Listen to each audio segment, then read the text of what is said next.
On this week's episode of the Investors Corner podcast, sponsored again by Survey Network, me and Mike are going to talk about the £2 billion bombshell that Labour are discussing and how that will affect you as landlords. And the thing that they're talking about is national insurance tax on rental income.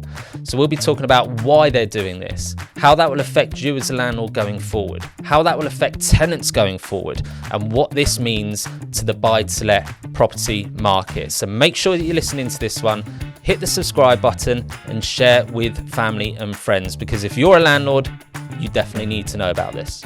Welcome back to another episode of the Investors Corner podcast. Today I'm joined by Mike. Mike, how are we? Hello. Good? Yeah, I'm good, but I've just seen the topic at the top of your paper. I know. It's about to turn up. I'm struggling. I'm struggling to find anything positive at the moment, but we'll go with this because I think landlords need to know what potentially might happen and how that could affect them. That's what we're here for, to give you the details of that. Just noticed that I've got a tree behind me. Looks like I'm sat in a rainforest. So we're just trying to spruce things up a bit, add a bit of colour. But yeah, nice prop. Anyway, £2 billion bombshell, Mike. Do you know what it's to do with? Well, I do. Now I've read the top of the paper. Yeah. Reports. The Labour government seems to be leaking out an idea a week. Yeah. Don't they? This happened a few years ago with the old Conservative government. They would float an idea. I think they call it like floating a balloon or something like that, where they accidentally leak something just to see what the reaction would be. Yeah. And this one is on landlords' national insurance. It's crazy, isn't it? So, I mean, national insurance on rental income for landlords, £2 billion apparently it's going to raise. To me, they just look at landlords and I swear they think all landlords are making a nice, tidy income from assets they have. And that's just not the case. You know, if we look at what an average landlord earns over a year after all management fees, all of that sort of stuff, it's around £1,800 a year that they earn. And to me, that's 150 quid a month. I mean, it's just minimal. On a rental, yeah. It's absolutely minimal, and yet they're going after landlords yet again, thinking that they're just cash rich, and so it's how not. Does that number go up to £2 billion from £150 a month? Or are we talking growth on? I'll start that again.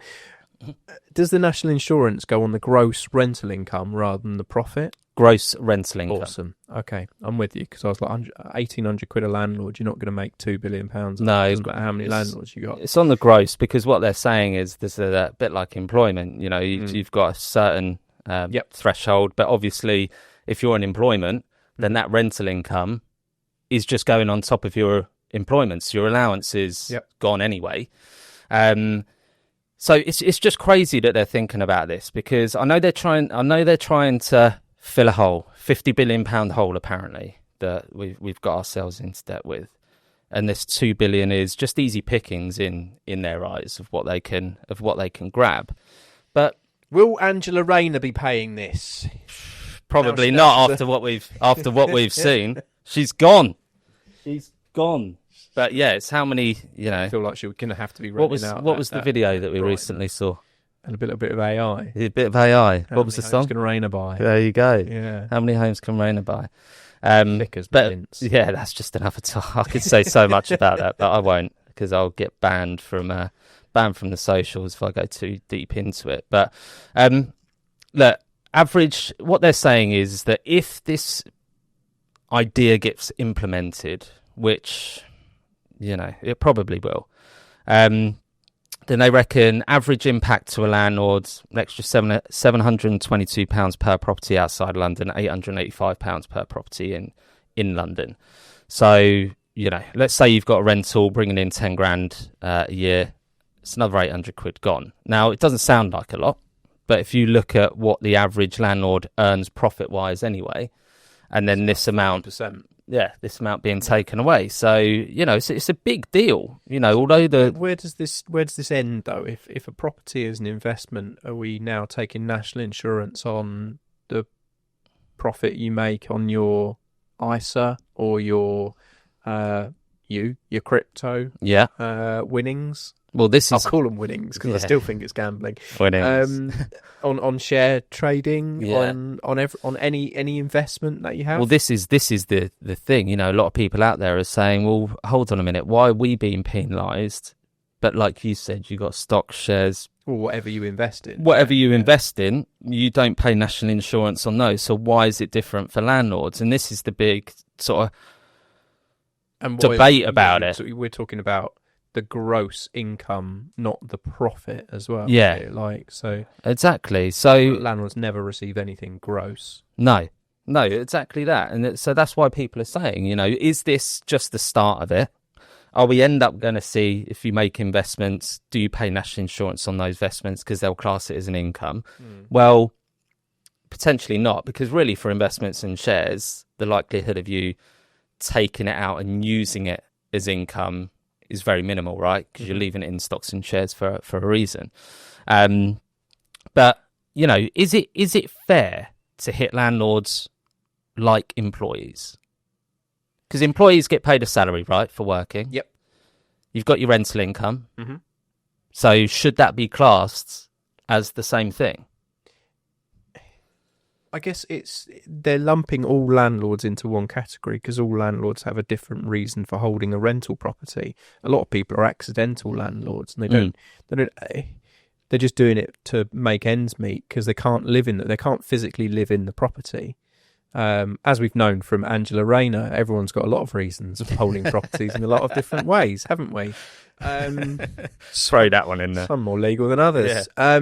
So it's really hard. You can't give a yes/no answer. But those who are seriously investing in property are doing it under a corporate structure, and then in order to take money out of that corporate structure, you're therefore taking it as salary or dividends, which is then liable for its standard taxes. So if you're defining this purely as, if you're a landlord, you're a property investor, well, then you work it as a company, and you're already doing that anyway. Yeah. But the majority of landlords just aren't. No. Because that was never the plan. You did a study on our portfolio a couple of weeks ago, and what was it? Something like 95% of our landlords held under 3 properties. Yeah. Yeah. So we only had 3 or 4 that had more. So it just shows you that, you know, there's a bigger percentage out there of landlords that aren't your portfolio landlords, put it that way. So it's a bigger percentage that are going to get penalised. I think if this is brought in, along with the other tax implications of being a landlord and the limits that you can have being a landlord, and with the Renters' Rights Bill coming in, those accidental landlords are gone, because there's just no place for it. Why would you want to deal with all of this and make no money whatsoever and just hold a property? You'd rather sell it and just invest elsewhere. Yeah. So I think that's going to have a massive effect on. It would cause a nightmare on your tax return. Yeah, I would imagine you're gonna have to start employing someone to do your payroll for you as a individual, right? Because I run a company and I don't go anywhere near payroll. No. Well, why would you? It's too important and too much hassle that you don't just get a professional to do it for you, run the payroll for you. So I don't touch on employers' NI and this, that, and the other. I pay the bill, but for an individual who just has a flat, you can go, you need to calculate your own national insurance contributions. You're like, what? Yeah. What does that even mean? Like, exactly that. So you're going to incur further costs by having to get an accountant to do it for you. Yeah. Just so you know that everything's good and there's no mistakes made, and you know that takes away the liability from. Yeah, I mean, we had the conversation with Austin, our camera setter upper editor, and he's going to be listening to this because he edits it. But he just walked in and said, "Well, I pay tax." I said, "Well, technically, Austin, you do, but you don't, because I pay it for you." And he's like, "What do you mean?" I said, "Well, you don't pay tax to HMRC." He was like, "Well, I do." I said, "Well, you don't. I do. I pay your tax for you and your NI, and then I pay employers' NI as well as that, all wrapped into one great big payment at the end of the month to HMRC. He doesn't have to worry about that in his life. But suddenly, if he moves to the other end of the country because of a work opportunity, he's going to have to suddenly start doing all of these things because apparently he's a drain or some sort of leech on the side of the economy that the government wants to eradicate. Doesn't make sense to me. No, it doesn't. I mean, it does make sense. They're just trying to rip. They're just trying to rip more tax off people. But at the same, but what they're doing is that Labour is supposed to be this singing voice for tenants and completely trying to change the rental sector. Well, what they've done is that the landlords aren't going to bear these costs. So where are the landlords having to put them to make it financially work for them? Well, they're going to put it on the rents, and the rents are going to increase, which has a negative effect for renters because now they've got to pay more. So it's a strain more on affordability for them. There's going to be less property in the market, which I really do think there will be if all of this stuff comes in. So now you've got more people not being able to find a rental property to rent,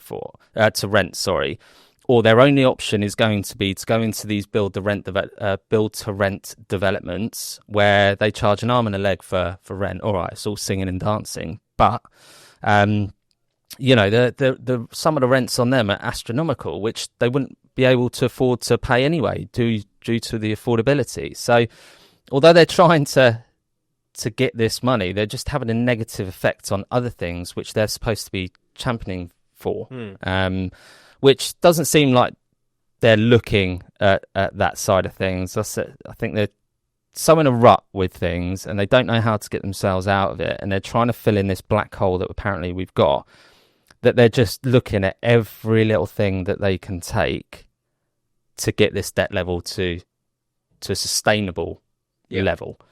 Rightmove came out with a report saying that tenants are probably going to have to pay an extra £1,000 to £1,200 a year more in rent.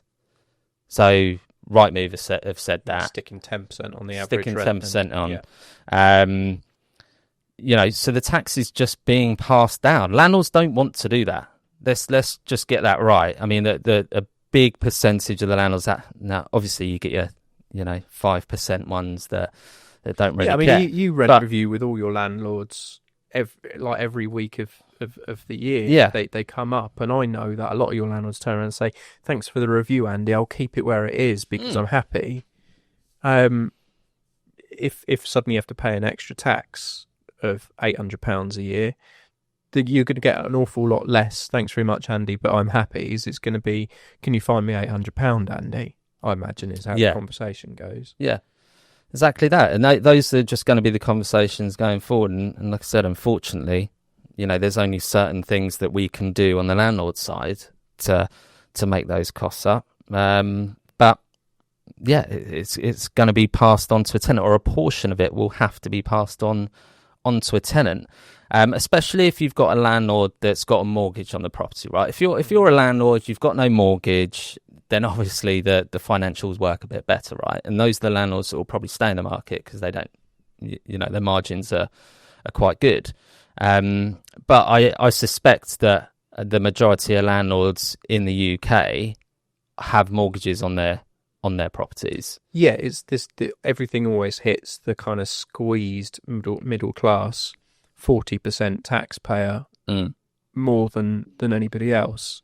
It won't squeeze the landlord on a reasonably low income as much because obviously they haven't been hit by the mortgage tax issues, and it won't hit the people who obviously don't have mortgages as much because they don't have that pressure sat on top of their heads of having to maintain finance on the properties. It always hits the middle earning person who's trying to do the best, but getting smashed from every angle, I guess. The one who's paying for childcare, the one who's paying for this, paying for that, paying. Why is that though? Do you think? Why do you think Labour are singling out those particular people? I think they just seem to be a slightly easier target because they're not wealthy, so they don't have a great deal of power.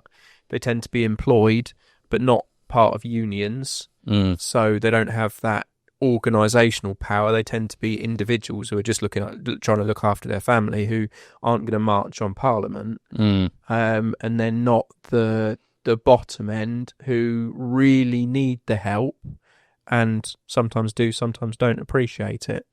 So I guess it's just an easy target.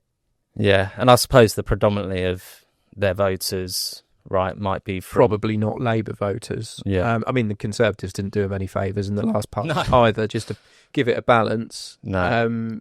It's just, I don't know. My odds, my money would be on they don't do this. I just think they're floating balloons up just to see what happens. But we'll see. Yeah, one of the comments that I saw online was from a landlord. And this landlord was arguing that, employees already pay national insurance on their wages, but this landlord was arguing that they don't get holiday pay, sick pay, pensions from tenant, all of that sort of stuff. So why is it fair for national insurance to be charged to them for income on their rental property? I suppose the answer to that is what they obviously don't care about that. It's classed as income. It's classed as income. Going back to your point about, all right, if you look at stocks, shares, all of that sort of stuff. Well, I suppose if you withdraw let's say you withdraw stocks and shares, well, you'd have to pay tax on those anyway. Gain, but that's got the capital gain is nowhere near the height of your personal tax rate. Capital gain, you've got subsidies on that kind of thing. And if you sell your rental property, you're going to be paying capital gains anyway. Yeah. So it's really difficult for me to place why there's another tax being added on the. You're getting taxed on your income, then taxed on taxed on purchasing the property, then taxed on the income on the property, then taxed on the way out of the property, taxed on everything that you buy for the property. In the mean, it's just like I don't know how many percent that is when it ends. Finally cash out what you get to the bottom line. You're like, wow, actually paid on that total revenue. Must be any accountants out there, feel free to drop that. It'd be interesting to know. It'll definitely be interesting to see. And maybe we can champion landlords and show just how much tax revenue they're producing the government. Well, because I'm sure it is lumpy. They probably still Angela Rayner just paid 40 grand. Yeah. Apparently agreed to pay. Agreed to pay. Count. We'll see if that. Don't know how many times to say that name. See if it gets pulled. Yeah. Another thing that I heard from landlords when this was being talked about, but more about other tax things as well, was that I'm just going to set up a limited company, transfer my property into the limited company, but I suppose what people don't realise is it's easier said than done to do that. HMRC will look at it as that you're selling the property into the company name. Yeah. So you'd have to pay capital gains tax on that. You'd have to pay, the company would probably have to pay stamp duty on that. You've got legal fees and all of that sort of stuff. So it could end up costing you, 25 grand for a 300 grand property. Well, you bought it for 200, you made 100 grand on it and all of that sort of stuff. So it's not a simple case of, you can get around it by trying to do that. It was all proved, wasn't it? To incorporate, you must be able to show that this is your profession by how many hours a week that you spend tending your managed units. So realistically, you do have to be a full-time landlord. Yeah. If you've got less than 3 properties, it's not a full-time. It's not full-time, is it? Yeah. So the likelihood of you getting able to put it into a company is very unlikely, and that's where the government probably know that they've got those people, right? Is because you see on social media about putting it in a limited company. We've just said it's not that easy to do, and there's a big outlay cost for doing that. But the government know that probably a high percentage of those landlords can't do it or won't do it, won't stump up the cash to do it. So there's no way of getting around this. There's a property we've always known it's great in one sense and it's bad in another, in that it's a very stubborn asset. It's not like you can just liquidate your shares or your crypto overnight and walk away with it, pay tax and get out. Property's a very different animal that you have to really plan ahead with it, and even the best laid plans can be ruined in the next budget because you can't plan ahead for what a new chancellor or a new housing secretary is going to want to do to you. So it does make things hard, and it is getting increasingly hard for landlords. But unfortunately, the direct answer is rents are going to raise to cover it. I'm not saying that's a bad thing. I'm not saying it's a good thing. I'm just saying it's a thing. Yeah, exactly that. Landlords have got to cover their costs, right? And as we said earlier, if they don't, they exit. Then there's no rental properties. Then for anyone who wants to rent, they turn up and there's 45 other people all fighting on the front lawn to rent the property, and the price rises. It happened during COVID. It will happen again. If supply is squeezed again. Yeah, we know it. Been all over the press. Megan 18, who's the president of Arla Property Mark, has been all over the national press and radio in the last few days, saying exactly the same thing. Is that the one thing it will do is constrain the supply of properties, and if you constrain supply of properties, you'll push the prices up. Yeah. Do you want to do that? Yeah. Well done, Labour, is all I'm saying. Angela Rayner's got plenty of time. Taking the mick, got plenty of time to build her 1.5 million homes. So hopefully she's got a trowel. Yeah, but we'll see what happens. But this is obviously on top of the other thing that they were talking about, i.e. with stamp duty and tax and all of that if you sell property and hire things. And it's a bit of a grab at the moment in property, but we'll have to see what happens. Back in 2 weeks with something more popular, so in cheerful. Do you know what we're going to do in 2 weeks, right? Is we are going to do, is buy-to-let still the route to go down, or are stocks and shares? Okay. And the reason why we're doing this is because we talked about this. Yep. We can see that the margins are going to be small.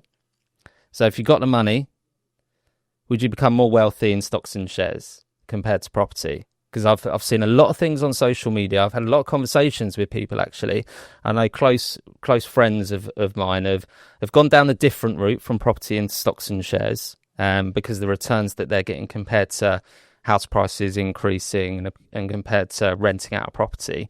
You still get the people that say rentals is passive income and it's all great, which is a load of rubbish. It's not passive. And I wouldn't say it's amazing returns at the moment, unless you can find a decent property, pay a low price for it, do a refurb on it, then release some of the equity and then buy another property and keep doing it that way. But we'll see. We'll have a chat about it. I'll research and come back in. Yeah, we'll do the research. I've already probably got my answer in my head on what I would rather do. But you might have a different one. More cheerful in 2 weeks. Or we might have an agreement on it. If we've got an agreement on it, then we may have to come out of property, but we'll see. But yeah, until next one, thank you for listening. If you like what you hear, make sure you hit the subscribe button, and we will see you on the next episode.